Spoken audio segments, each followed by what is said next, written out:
make sure because it's hard for me to tell whether or not you're seeing what I'm seeing. So for this, we're going to go through plays. Like I said, I'll open up real quick for discussion to see if anybody has anything. Throughout this, I'm not going to be able to see the chat. So if you have a question, please stop me. Feel free to speak up and we can discuss it. Otherwise, I'm going to assume if I don't hear from you, you kind of understand what we're trying to do here and what we're trying to learn from. If you have a question and you can't get Jeff's attention, put it in the chat. I will be monitoring it. I appreciate that. Thank you very much. So with that being said, we're in week 4, week 5, depending on how you want to count week 0. A lot of good things, still a lot of issues we need to work in. A lot of it is just simple stuff. It's mechanic things. Throughout these clips you're going to see, I'm not worrying about the judgment calls. What we're doing is kind of worrying about mechanics and how we want to deal with things. So we're going to go through a lot of situations, whether it's crew mechanics, whether it's short wing mechanics, kickoff, a lot of stuff on kickoffs, and it's going to be repetitive and you're going to get tired of hearing it from me, but I have to put it out there because it boggles my mind how we're still doing certain things. So again, this is a training thing. If you're on the film, I don't know who you are. I don't care who you are. This is for everybody to get better.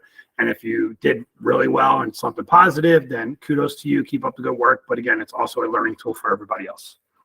Okay. So again, we just want to progress. We want to make sure we're doing what we need to do. We're following our mechanics. We're following our instincts, kind of a situation. But at the same time, we know in these games, sometimes we'll have blowout games and we kind of lose focus. It's the good crews, it's the good officials that are going to find a way to reel that back in. And it's kind of hard to do. It's human nature to be able to fall asleep or miss a play or two, but those missed play or two is where things really can happen. So fortunately, I've told other crews like 99% of the time, something goes bad and you're not paying attention. That's what it's going to, 99% of the time, it's not going to affect you, but that 1% is when it is going to get you. Okay. So without further ado, let's get started and we can get everybody out here. So again, does anybody have any questions or concerns prior to me starting up? All right. The silence doesn't know. So we will move through these. I have different type of plays sorted, but again, for different reasons, we'll deal with them and we'll go step by step here. Okay, so this situation, I'm going to bring it up because this play was sent in by a coach. It's a situation where we're going to see in the backfield, we have a quarterback scrambling. We have a short wing on the near side who looks like to be observing this situation and kind of look and see the quarterback. We miss a face mask major here. The reason I'm bringing it up is because I'm not going to sit there and say who should have this, but it's going to be hard for the referee to see. But I want to talk about communication with coaches because according to the coach, and again, we can only go by what the coach says here, is the official on the near sideline told him that he saw it, but it's not his call to make. Okay, I just want to clarify, any kind of safety foul, okay, we want to call. It's not that don't fish in somebody else's pond kind of thing. Yeah, you don't want to throw a block in the back from across the field, but if it's a safety foul, you know, something where it's a blindside block, a face mask, you know, a player out of the play that you can pick up, we definitely want to call that. In this situation here, again, it looks like the short wing down below is looking right at it, but chooses not to throw. I'm going to give the benefit of doubt, but again, what is discouraging is a coach saying that an official said that. So let's make sure we're communicating the right thing to the coach. But if you do see something like this, we definitely want to call it. We don't want to sit there and say it's not our call. So again, everything I basically just brought through. But we can see here, the short wing looks directly like we're looking at it. It's going to wind up coming back to him. The R is behind there. It's going to be very hard to see. But at the same time, there is a little swing around tackle that we should be able to pick that up as well. So.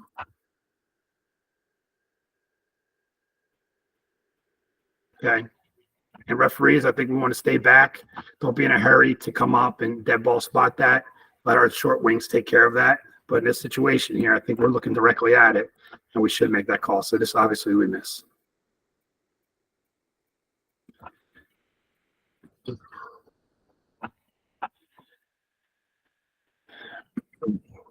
So here is kind of the signals we want to see from a line of scrimmage official. What we're going to have is a swing pass, I believe, or a short pass into the flat. But we have a play that's near the sideline. So communication-wise for clock operators, what we definitely want to do is, right, we want to determine if it's inbounds or out of bounds. Okay, we want to have a nice pace to this, and we also want to stay back to make sure we're kind of protecting ourselves as a play comes towards us as a line of scrimmage official. And you're going to see later on in some of the clips, we get out of position here. We're putting ourselves in a safety a safety risk for certain things here. So what we do have here is we have clock determination first, and then we have obviously have the dead ball signal to start the play clock. So well done here.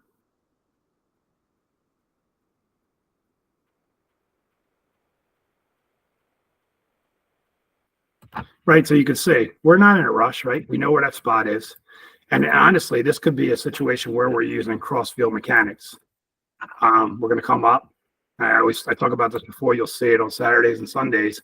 Anything near side like that where a player is driven back and we have to be back, we're going to look across the field here to our opposite partner who can help us with that.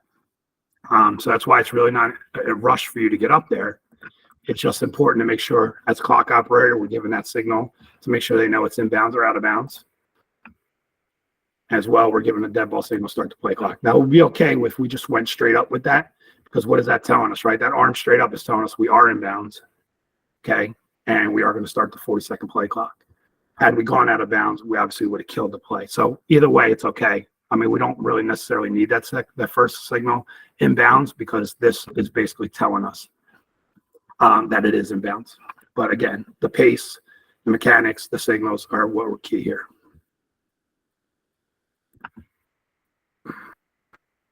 This situation is reverse mechanics.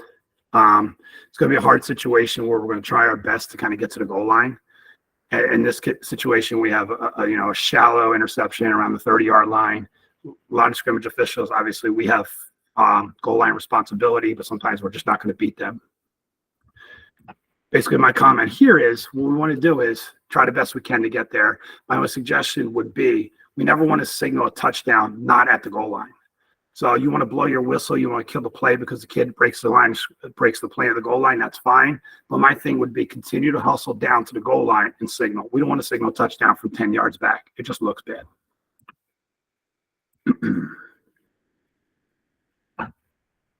So we have a busted play, right? So nothing really good can happen. Attempting to throw, interception, okay? Again, line of scrimmage official is where he needs to be. We just happen to have a pickoff in the backfield that's running back, so it's going to be really hard. Referee can help out as best he can, but at the same time, our short wing down below is going to try and get there. Okay, we have a touchdown there like that, but like I said, what we want to do is instead of signaling from back here, blow your whistle, kill the play, come down there and signal touchdown. Good dead ball officiating, though, right? We're still watching the play or watching everything that goes on. My thing would just be, let's make sure we get there first before we signal. We know it's a touchdown. It's not going to change. Okay, so when we give the signal, it shouldn't be relevant if it's a little bit later.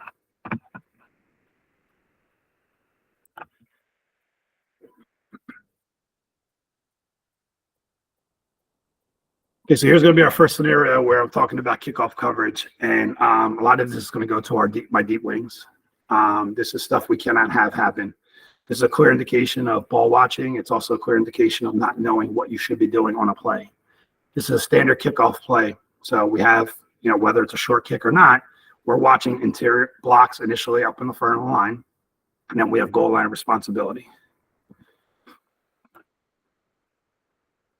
Right, perfectly. We have our short wing staying right at the goal line. I know it's a short kick, but what we have here, we have hustle and we have poise coming up the sideline.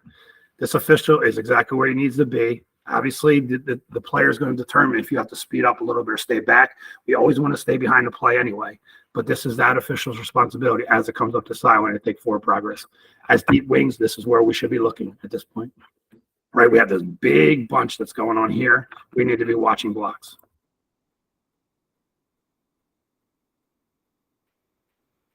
Okay, so this right here is a problem because of the fact that we started here. Okay, and now we're a yard, the 5 yards, we moved, and this player's already returned the ball 15 to 20 yards. Once we have the change of possession, again, we have to be backpedaling and let this line of scrimmage official who's busted his ass to get up there take that spot. And basically my situation here is what I say is this is a clear-cut indication of ball watching. And how do I know? Well, besides the obvious, we're actually coming back to get the spot, which tells me we're not watching blocks. We're watching the ball carry from start to finish. Okay, and this is stuff, guys, at this point we shouldn't be doing. Okay, you have to remind yourself as deep wings, goal line responsibility, keep this cushion, okay, and rely on your short wing to be able to take this spot. We shouldn't be in the picture here.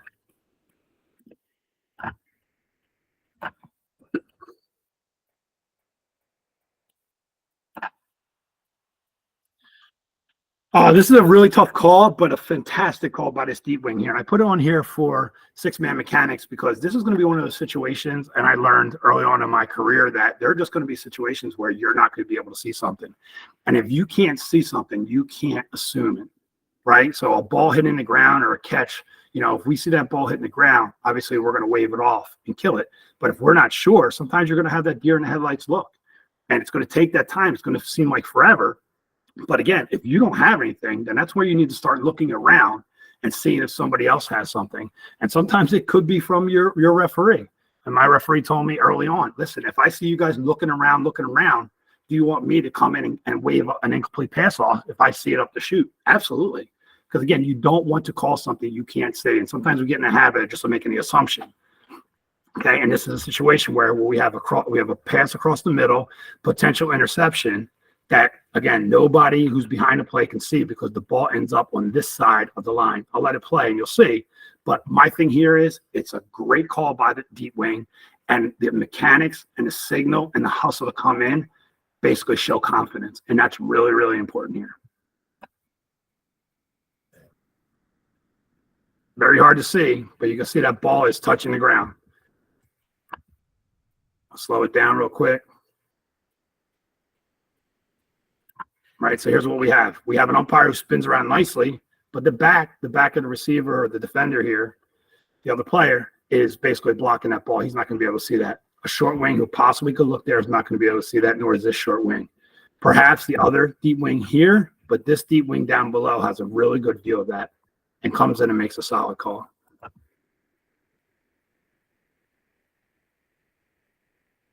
Strong. What that does is that shows confidence. Okay, that shows commitment, and it shows you're watching exactly where you want to be. That's a crew saving call right there, and well done by this crew and this official.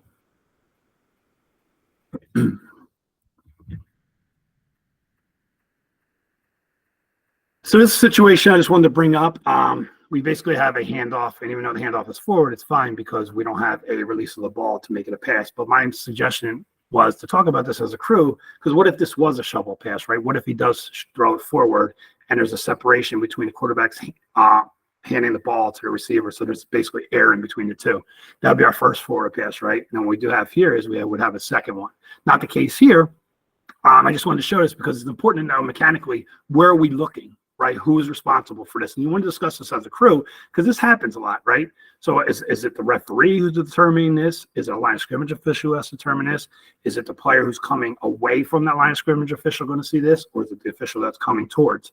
So it's very important to do that. I also throw in here just a rule reference so referees know and other officials know, but really it's going to be a referee's call to know whether or not, because it's not the quarterback, are we able to have roughing the passer on a running back who receives, let's say, a backward pass and then throws a forward pass? So again, something to know your rules, but this is more about a mechanic situation to see. And also I mentioned this is good positioning by the deep wing here. We have a long pass. There's a very good cushion. It gets tight, but it's well handled and well officiated.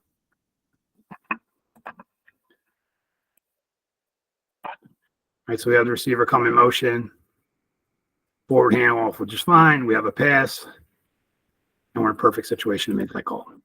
Okay, but like I mentioned real quick, I'll rewind it. Okay, you can see this is a handoff, so we're fine here, right? But had there been a separation with that little shuffle pass, whatever you want to term it, that would be a forward pass. Just like if that shovel pass occurred and that receiver dropped the ball, it's going to be an incomplete pass. But this would count as well, not this situation, but if it was a shovel pass for that forward pass. Again, my thing is, as a crew, who is able to see that if that was the case here? Because if that was the case, then we would have 2 forward passes. But we don't here. Everything is legal. But again, great positioning by the deep wing here. We're in a great position. We're hustling. We're looking directly where we need to be. And obviously, it's obviously incomplete, but nonetheless, it's really important to see where we are as far as positioning. So nice job.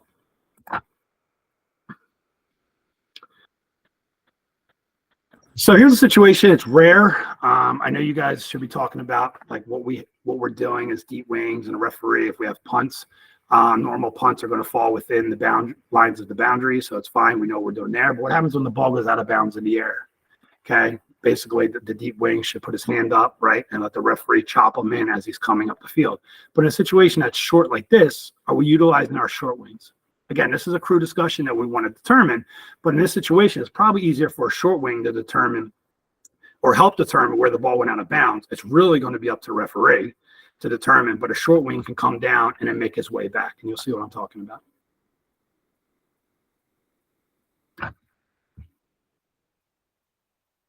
I mean, it's a really, really bad kick, right? I mean, it lands right here, short wing here. So essentially, who is making that call? So what you kind of want to do is, my suggestion would be, and you can discuss it with your referees, is when that ball goes out of bounds in the air, what we want is that short wing to basically come down, pass the spot, turn around, look back, and have your referee chop it in. Because it's going to be a long way for that deep wing to come up. So again, this is a situation where I'm okay with a short wing helping out. It's not a normal mechanics, not a normal thing that occurs, but it will happen. And it kind of would just show cohesiveness with the crew that, okay, we all saw the same thing. The referee is going to determine where it went out of bounds in the air, but who's going to actually take the spot. So this is one of those situations. Also, make sure you're talking to your referees, and as a crew is, there are going to be situations where your referee might not know where it goes out of bounds, right? So you have to determine what's the communication to where if you have to determine yourself, because let's say the referee was involved with the kicker and had to stay with the kicker a little bit longer and could not follow the traction of that ball out of bounds in the air. So it's going to be up to us to determine that. So again, crew discussion, and it involves everybody.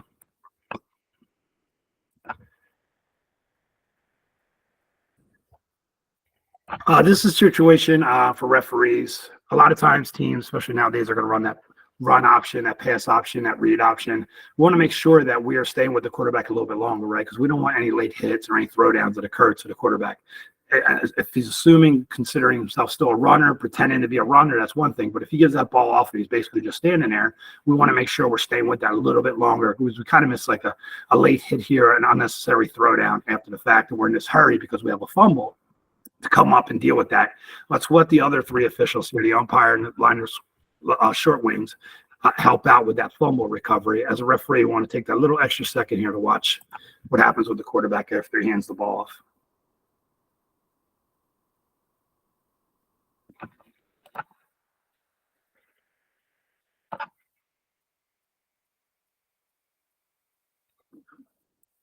Right, so it doesn't look like much, but it could be the cause of something. I mean, I think we would definitely support a personal foul here. It's definitely unnecessary. It's away from the play, so the player did not have to do anything with that. He could have just held up. But again, we're in a hurry to get up there. I'm not sure we even saw this. All right, we have a fumble. We're getting up. So again, just something to throw out there to think about. Just that second or two longer, make sure we're dead ball officiating or even live ball officiating after a play is away from us to make sure kind of things are square.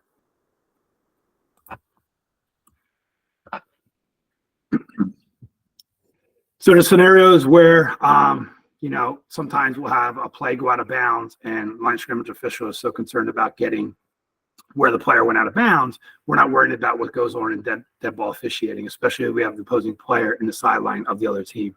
This is a situation where this is exactly how we want to handle it, right? We want to make sure we have the spot, we're killing the play, but we also want to turn to make sure there's nothing else going on behind our back. Sometimes you'll see officials come up, they'll take the play, and then they'll be facing this way, and the ball is down here in dead ball in the sideline area. We don't have that in this situation. So I want to point this out. This is exactly how we should officiate a play like this. And it's going to become routine to everybody if you're experienced, but sometimes we're just really concerned about that spot. All right, just like that.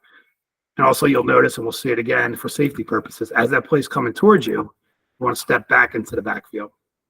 A lot of mechanics are changing in other leagues where they're stepping straight back.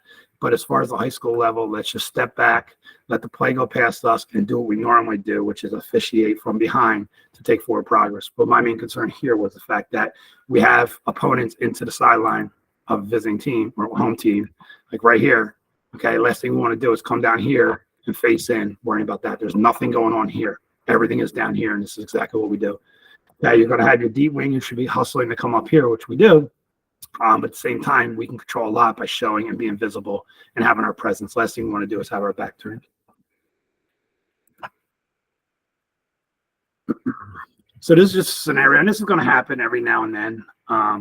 Deep wings, we're going to be on the pylon, we're going to be on the goal line eventually in this end of this play, and we just want to make sure we know communication-wise where we're taking forward progress to. Remember, line of scrimmage officials take forward progress to the 2. Deep wings will take anything inside the 2 to the goal line. Okay, but this is a scenario where we come together, and it's one of those things that just, again, mechanically we cover the play, it's fine, but it's just going to look a little bad because we're both coming together and then we separate. Just understand where you are. What you're going to see is here's deep wing comes up and he hustles up, tries to take the spot, but honestly, there's no reason to, right? The ball's dead around the 6-yard line. You'll see we stay back on that pylon, even communicate to our short wing coming down, hey, I got him down at the 6, and then we can slow down. Nothing's going to happen with this play. We can continue dead ball fishing. What we just don't want to do is we don't have guys coming together worried about a spot, and then that's a set of eyes we don't have on everything else that's going on. Again, one of those situations where something may not happen, but if we're not mechanically sound and something does happen, it's really going to jump out.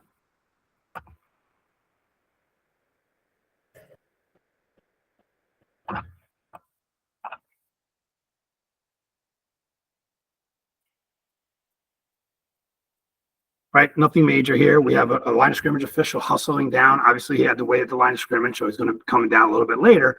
But he has a clear path to the ball. Goal line is not threatened. He has the player out of bounds, signaling properly. Exactly, this is where we want to be signaling as we're coming down. Well done. But like we're going to see, we're going to have our deep wing now coming up to try and take that spot, right? So we have a spot around the 6-yard line. There's not really necessary for us to worry about that. Again, something minor, but these are the things. And we mentioned before that now every crew is getting evaluated, not necessarily in person, but us part of the committee, controversy committee, are now doing a game a week for different crews. So everybody's going to get an evaluation outside of in person, along the lines of also being on video that we're watching for. So these are things when it comes playoff time where we're going to start meeting soon to talk about crews that are, solid or improving or need to work on things. These are the little things when the state gets involved and that sort of thing, they're going to see. These are mechanically sound situations where we want to just make sure we're doing things. Again, nothing major. We have everything covered properly, and it's great hustle on both parts. But these little tedious things are what kind of establish the crews that are really, really good and the ones that are good. So small things.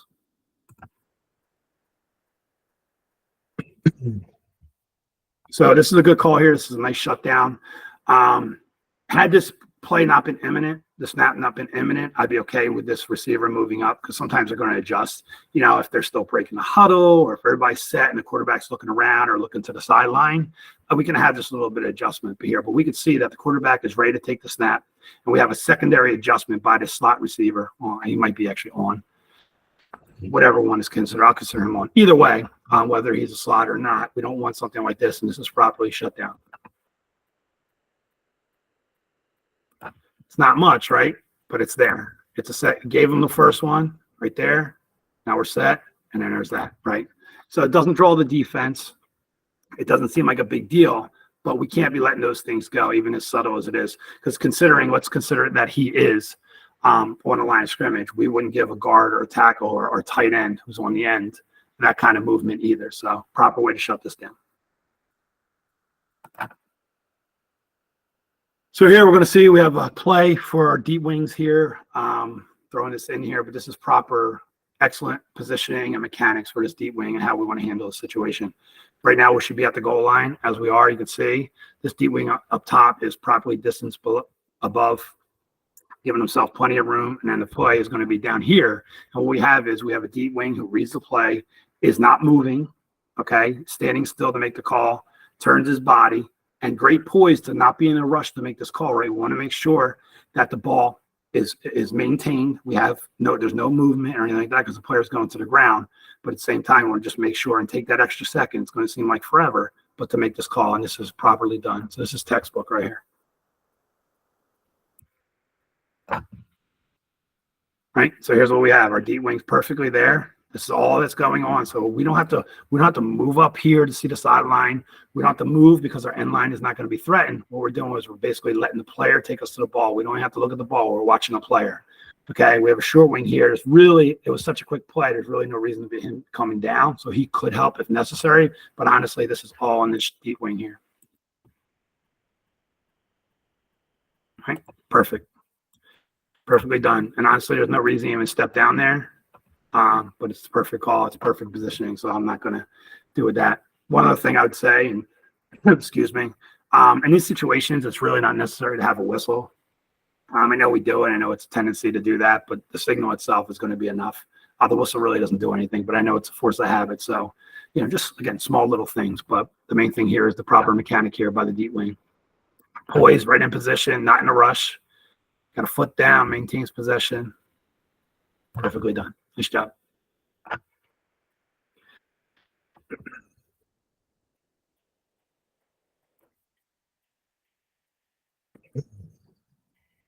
So this is a nice job here. What you're going to see is, I can't tell if this is third down or fourth down, but what we have a kind of like a surprise punt.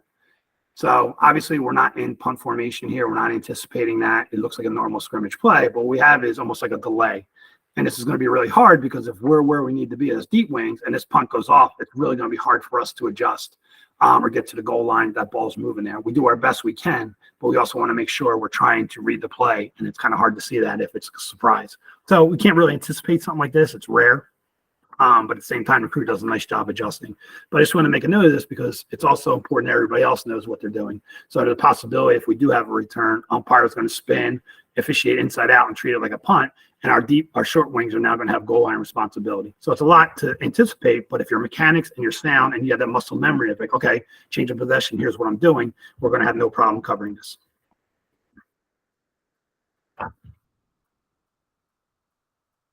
Right, so as you can see, he kind of just waits and waits and waits. And we have a punt. So as a deep wing, we're where we need to be, right, with the receivers. But now this kick goes off, so it's going to be really hard. And we could have this pylon being threatened. So we got to do the best we can to get back there, both of us. Right, very hard. Nothing you can really do. Again, my thing is let's make sure we're staying off the field. We're going to see in this game, there's numerous times where we're on the field. And these are just things we have to remind ourselves. But this is great hustle here. I mean, if that's the worst case that happens here, I'm fine with it. But what we want to do is try and do the best we can to get down there. And that's really hard to do when we have a surprise punt. But again, something that jumped out. I just went to throw and see if we're adjusting. So well done. Excuse me. So there's a lot of discussion I know about defenseless receivers and hits and that sort of thing. And if you go by what the book says, has to make an attempt to tackle, that's just not going to be the case. I've talked to a lot of officials, and I'm going to give you my opinion basically when it comes to this. And I want to open this up for a lot of discussion. We can discuss it more in person. But you have to make this call on the defenseless player and whether or not the contact is egregious. We have to still allow the defender to make a play on the ball and separate the player from the ball. Obviously, if there's any kind of contact to their head or neck area against a defenseless player, we want to call that. But as far as a personal foul against a defenseless player, obviously, most of the time it's going to come against a receiver. We just can't be calling every single time because a defender doesn't wrap or try to make a tackle, okay, that this is defenseless and it's a personal foul. I gave you an example. If I'm a receiver and I go up in the air and I come down as a defender, I two-hand shove him out of bounds. Well, technically, I'm not trying to make a tackle. I'm not wrapping, okay, but that's not egregious enough to make that call. So it's going to be a situation you're going to see. This could be up for debate, but to me, it's not because it's a hard hit. It's a football hit. Okay, he's not taking out legs of a receiver that's in the air. He's not throwing a receiver down. Okay, it's just a hard hit to separate the player from the ball, and the timing is perfect.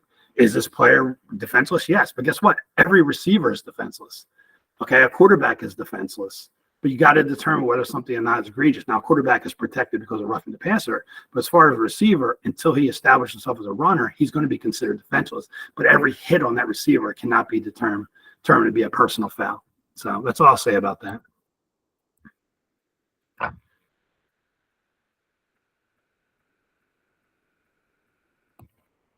Right? So this is a situation, receiver, he's still not a runner. He's still a receiver.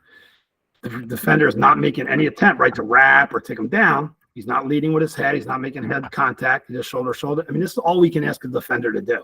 I know safety is a big thing, but we can't start taking, just because it's a hard hit, make it egregious enough that it should be a penalty. But I know I was asked to show some that are and some aren't kind of thing. So this is one that I've seen that is not, even though it's a hard hit. So I just want to credit the crew for properly making that determination, but there are also times where we're going to have to determine whether things are or not. So if there is something that you have and you want to talk about. We can in the future, if you want to send me a play that you may be called as a personal foul against a defenseless player, we can also discuss that. But for now, I just want to give an example of what isn't.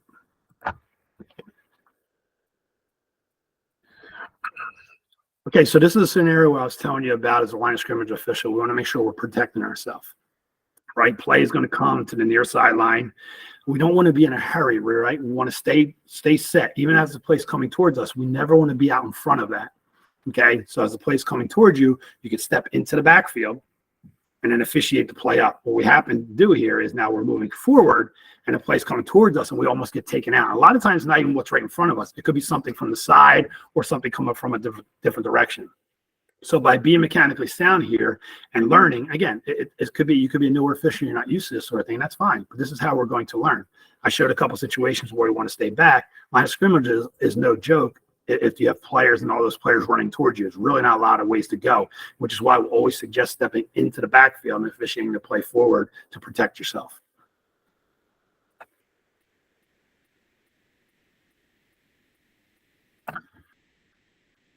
Right. And also what we want to do, right? We don't want to be on the field. So we're already setting ourselves up to put ourselves in harm's way by being on the field. So the first thing you want to do is always stay back, right? Stay off the field. Never officiate on the field when the ball is live, unless you are a referee and an umpire.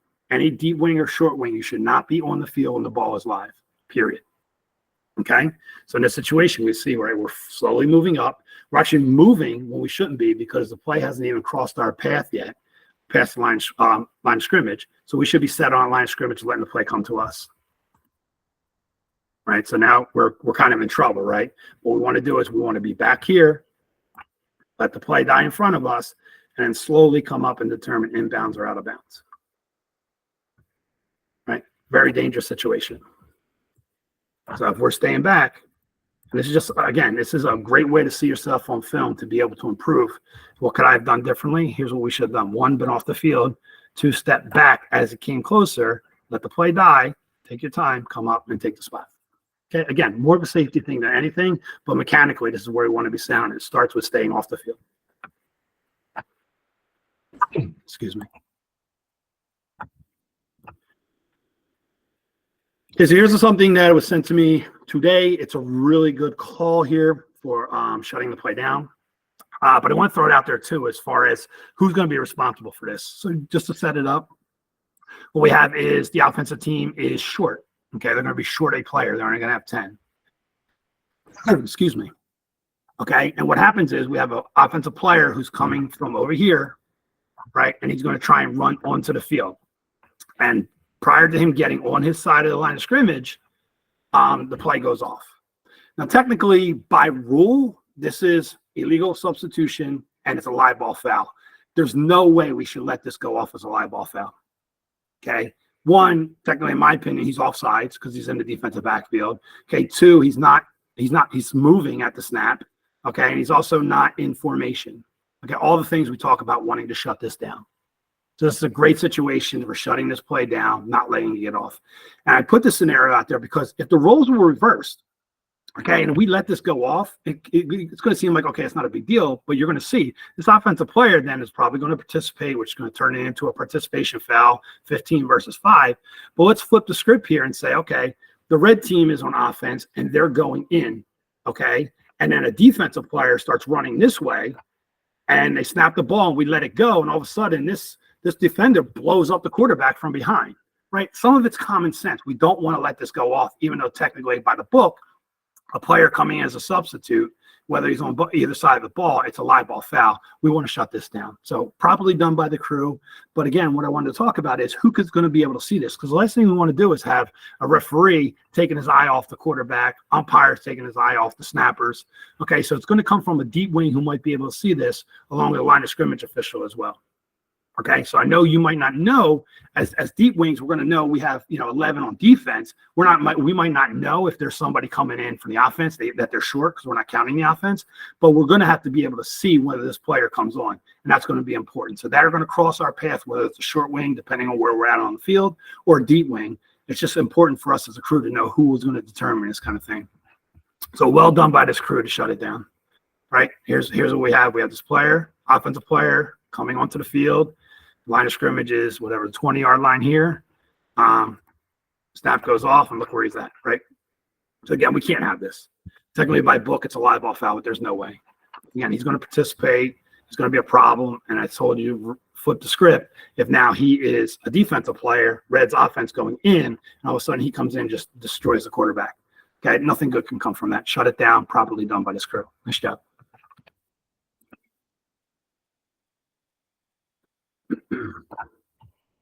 So this is another scenario we're talking about. Make sure mechanically we're sound here. Just little minor things here that we want to make sure we're doing.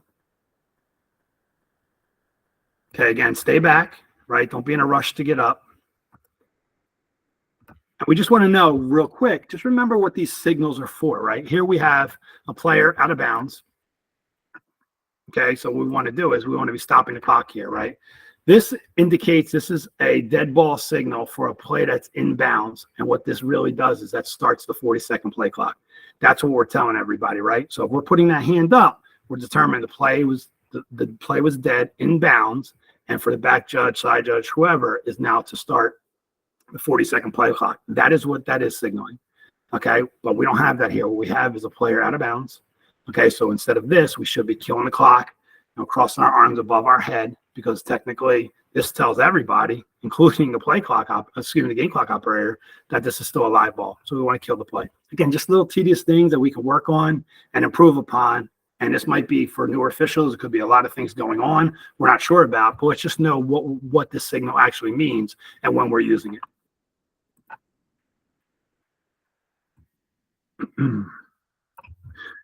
So these are the scenarios I talked about before in person. We can go over this real quick for referees and also line scrimmage officials, because you're the ones that are going to be involved in these sort of things. And it involves intentional grounding. Right, we have to determine in this scenario, we talked about it before, the R and the short wings, but what are we processing? What information do we need here, right? We have to make sure we know, okay, where's the quarterback when he throws the ball? Is he outside the free tackle zone? Call it the tackle box, whatever you want to call it. Same situation. We need to know that. We have to know if there's a receiver in the area. Then we also have to know if he's under duress, okay? And if the ball crosses the line of scrimmage, if he is outside, right? So if he's outside the tackle box, throws the ball away, it doesn't matter if we have a receiver in the area. He just needs to get the ball across the line of scrimmage, whether it's inbounds or out of bounds. That's a situation where line of scrimmage official is going to let that referee know. Okay, but if we have a quarterback who's not out of the tackle box, okay, and throws the ball, and you determine he's under duress, he's trying to save yardage, and we don't have a receiver in the area, who is going to make that determination? So again, this is a crew discussion you guys want to talk about, is how we're communicating this thing. It's more about the referees, how you want to handle it. Okay, do you want your officials coming to you and letting you know what you do have, what they don't have? Obviously, this is a referee's call all day. We don't want a short wing calling intentional grounding. You want to provide that information. And again, and you see it all the time on TV, even if it's a late flag because you came together after the fact and processed all the information, you throw that flag. Okay?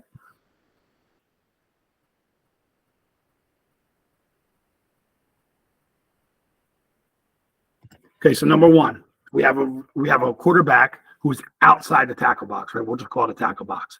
Okay, so for him to avoid intentional grounding, what he needs to do is either have a receiver in the area if he makes a throw, or has to throw the ball beyond the line of scrimmage. Okay, those are the only two things that get him out. Now it's ugly, right? But here's our line of scrimmage, right? The line of scrimmage is right here, give or take. The ball is thrown here. We have the ball. It crosses the line of scrimmage out of bounds. He is free from doing this, right? I mean, he's okay to do this, so he's free from any kind of penalty, any kind of foul. But my scenario is, how are we knowing this, okay? Is it the short wing who's providing this information, right? Are we going to say, hey, listen, I know a receiver in the area, but the ball crossed the line of scrimmage. I can give you that information. It's up to the referee and the umpire to determine if that quarterback, most likely the referee, it's a lot on him, determine if that quarterback was outside that tackle box. Okay, again, process that information, come together, make sure we know what we have to determine. Okay, so this same game, same type of play, but different scenario, right? So we know what we have to do here. What do we have?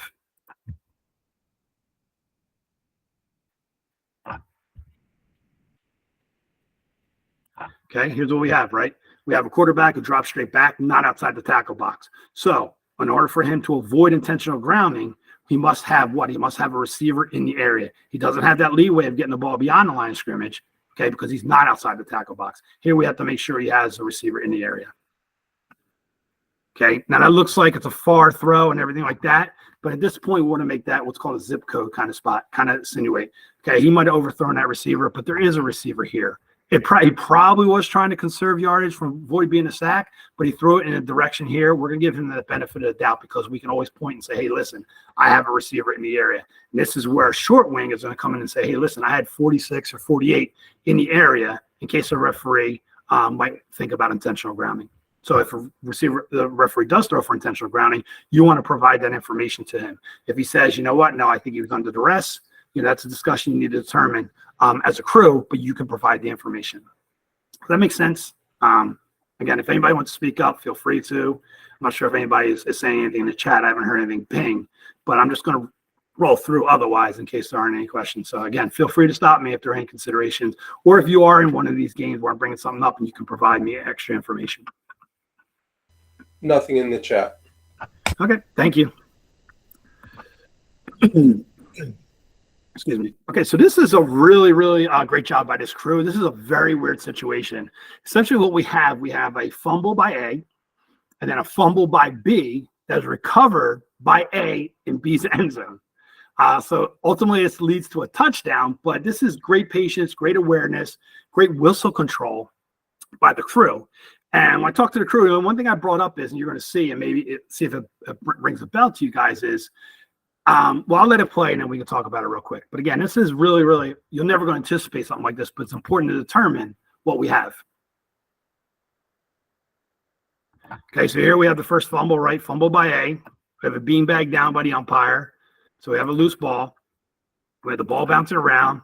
B picks it up, right? B picks it up. B fumbles, and A is tackled in the end zone. So what happens? Everybody's going to come down. We have our deep wing exactly where he needs to be, anticipating A was going to drive. He should be on the goal line where he is. No reason for us to move at this point. Comes in, determines where is A down. Touchdown.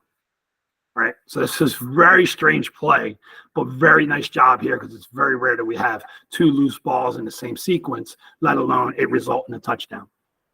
What I did bring up to the crew is, and they did discuss it, so we have a fumble by A, which is fine. Now, what I asked them was, did we discuss, and there's really no reason to discuss it here, but let's say B never fumbles this ball. Are we considering momentum here? Because we have a loose ball, right? B picking this ball up inside the 5-yard line towards the goal line, right? So in this situation, let's say he picks it up and now is now tackled in the end zone, okay? Instead, it doesn't fumble, but is tackled in the end zone. Are we going to provide momentum in that situation? And actually, we would here, because this is a momentum situation. So even though B is tackled in the end zone, it's not going to result in a safety. Okay, what we're going to do is, because we're going to determine where the recovery was in the field of play, and no different than a punt or a situation or interception inside the 5-yard line towards the goal line where momentum takes us into the end zone, it's to prevent a safety from occurring. This is momentum here. If B was to fall, be tackled or go down in the end zone, we'd bring it back out to where we determine B, establish possession in the field of play and give B the ball. Again, just something to discuss as a crew. I brought it to their attention. You can think about it yourselves, but it's a scenario where will it happen, will it not happen? No, but we want to know momentum in the ruling as far as whether it's an interception, whether it's a kickoff, whether it's a punt, those situations. Here, it's a very nice job by this crew because it's a very unique situation here.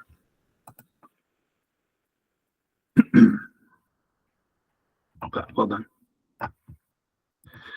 Okay, so here's a situation. What we're going to be looking at is, again, as a deep wing, we need to know what our mechanics are, right? First of all, we're lining up. Whether we're on the kicker's line or the receiver's line, we're staying there. We're watching our keys. We're not determining forward progress, right? We're taking goal line responsibility. So here's what we're going to look at. I'll just let it go, and then we can talk about it.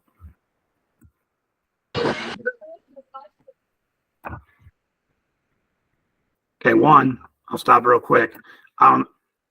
See if there a comment or just something pop up. Just one.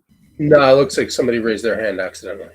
Okay. All right, that's fine. So, one, there's no reason we should be where we are right now. We need to be on that 50-yard line and determine if a situation, if the receiving team is offside, if we have an onside kick, we need to be right here. I'm not sure what we're doing here. I'll be honest with you.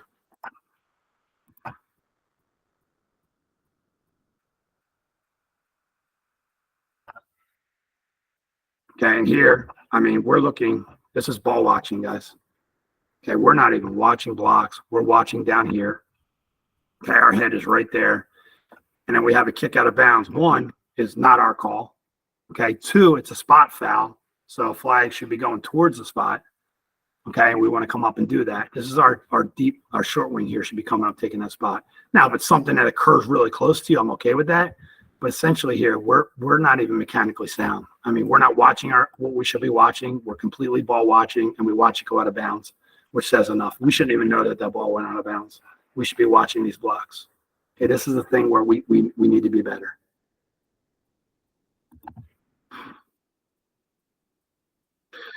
Okay, this situation, you're going to see the ball is kicked off from 35-yard line. So what do we do now? We adjust. Obviously, there was a penalty that moved it back, but we need to adjust here. Okay, so again, deep wings. We need to be on the kicking line. And we need to be on the receiver's line.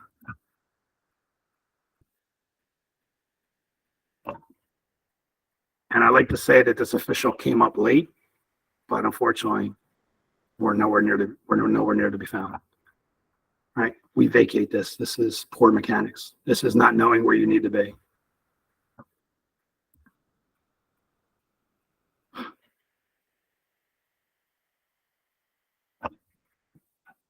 Okay, this is where we are, right? This is where we need to be. This is where we are.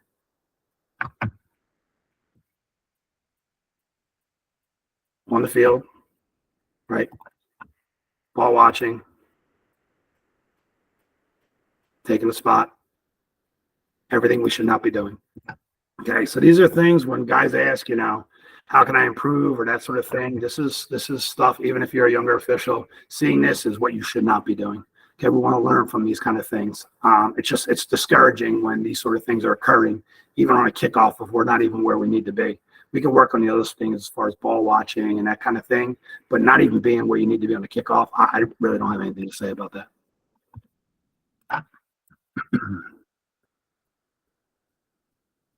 So this is a scenario here. It's kind of a short kickoff, and this is great to discuss as a crew. What the crew had here, and it's really hard, we're going to have a deep wing down below. There's going to be a slight signal by an up back. So we have a kind of like a pooch kick, but there's going to be a slight signal by one of the up backs here. Could be, could not be invalid thing, but what we want to do is we want to make sure those guys know that any kind of signal we have to determine as invalid if it's not valid.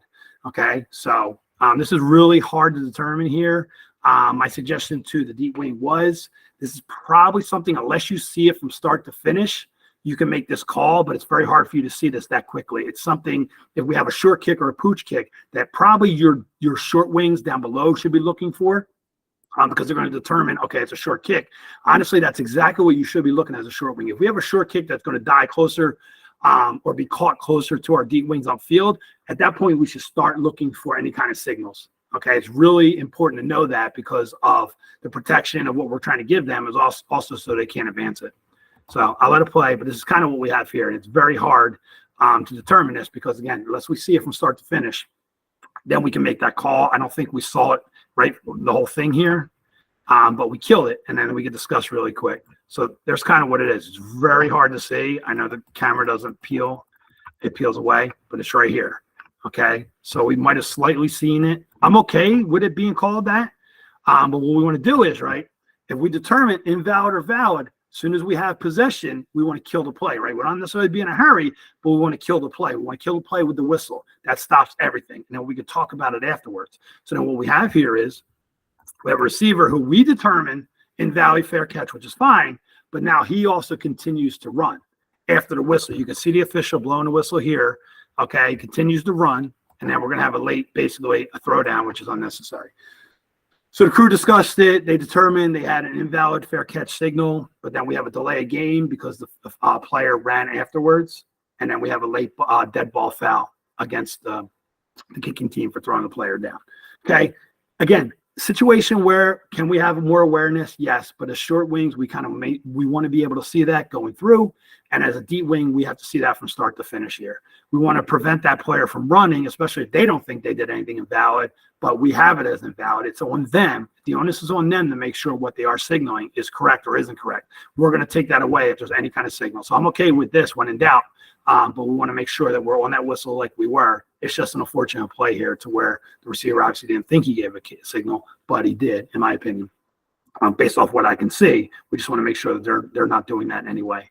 Again, communication, how are we looking at this, how are we dealing with it? Imperative that a short wing on the pooch kick like this, that's what we're kind of looking for. So my question, I just brought this up because I wasn't sure. I kind of looked through this game as well. I just want to talk about, make sure that we're officiating properly with fouls during scoring plays, fouls by B, during a scoring play. I didn't talk to this crew, so I'm not sure. Perhaps the foul was picked up, but we're kind of we have a touchdown throw. You're going to sit. Oh, I'm sorry, I went too far. I'll let it play, and then we can discuss it. Okay, so we have here, essentially, it looks like the official called DPI, defense pass interference. Okay, which is fine. I'm not worrying about the judgment, that kind of thing. But when I go to the next play, there is no marking for the foul, which is fine because remember what the offense has the opportunity. A foul by B during a scoring play, okay, they can use it to determine on the succeeding spot, which would be the try, or they can put it on the kickoff. And the reason I bring this up is because unless this was waved off, which perhaps it was, I'm not sure who else would wave this player off, though, because he's on this call. He has it all the way.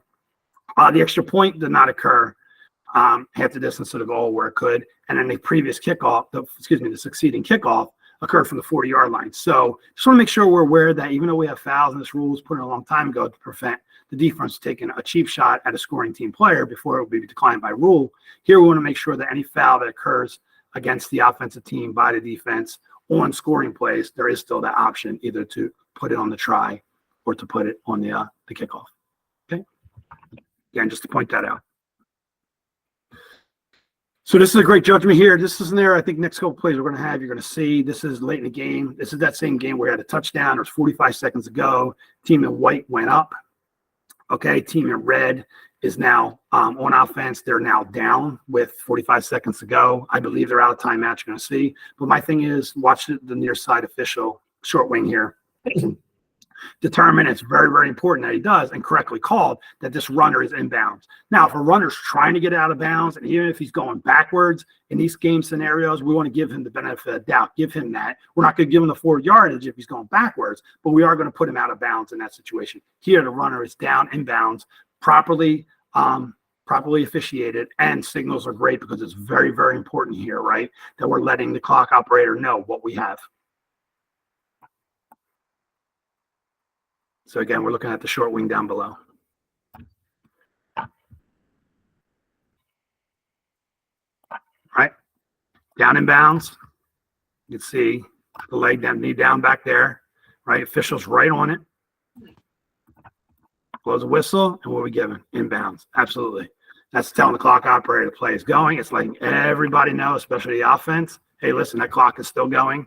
The assumption is they're out of timeouts because they don't call a timeout. But you see they're going to hustle. We're going to get the ball in. And again, at our pace. So this is the next play here. I just wanted to kind of bring it up as far as an end game scenario. Know what we have. But again, ours, how are you working this end game? Let's make sure everybody's in place as far as our thing. Let's put the ball down as quick as we can. Umpire, get out of there. Let's not be the one to hold this up, right? Want to make sure everybody's set, which we have. Okay, so we're good, right? As we get the playoff. Not sure how much time is left here. I think there is a decent amount of time, but not to where like the clock just expired, because there is going to be another play, and that's kind of what I want to discuss. Okay, so bang. What do we have, right? So in this scenario, and this is very important, I'm going to show something later on another day where there's a sequence of events. In this scenario at the high school level, the clock is stopped, right? The team A, red, is out of timeouts. There's no reason for us to rush this play. Okay, let's make sure we get our chains down. Let's make sure we get everything set. Okay, let's make sure all our officials are in place prior to anything, because this clock does not stop until the referee puts the ball in play. Right? So again, let's make sure we're down. Clock is stopped once again. Okay, he's going to hustle. But in this situation, and I don't know, referees, if you discuss this with players prior, what we want to do is we want to be off the field, right? We don't want to be the ones holding up. But I'm not sure if you discuss this situation with quarterbacks or coaches, like if we get in this end of game or end of half situation, what you're going to do here. Okay. A suggestion for me, obviously, is to talk to them, make sure they know. In a situation like this, let's just anticipate that the clock is, there's 3 seconds left, 2 seconds left, that kind of a thing. Okay. What we want to make sure is, again, there is no reason to rush this. We don't have our chain set. We have nothing. That clock is stopped. Okay. Nobody's going to gain an advantage if we take our time and make sure all our officials are in position. Okay. So my suggestion would be to referees is make them aware that in these situations where you're going to restart the clock, what you're going to do is you're going to blow the whistle and then wind the clock. Okay. So what the whistle is going to do is going to give a slight delay to where the quarterback knows that he has to wait for that whistle. He's not going to anticipate you're winding the clock. Whistle, wind. Okay, and what that does is that puts everybody in position. Nobody has to rush. We have an umpire who's not in position. Okay, we have a short wing that's not in position. There is no reason here for us to rush this.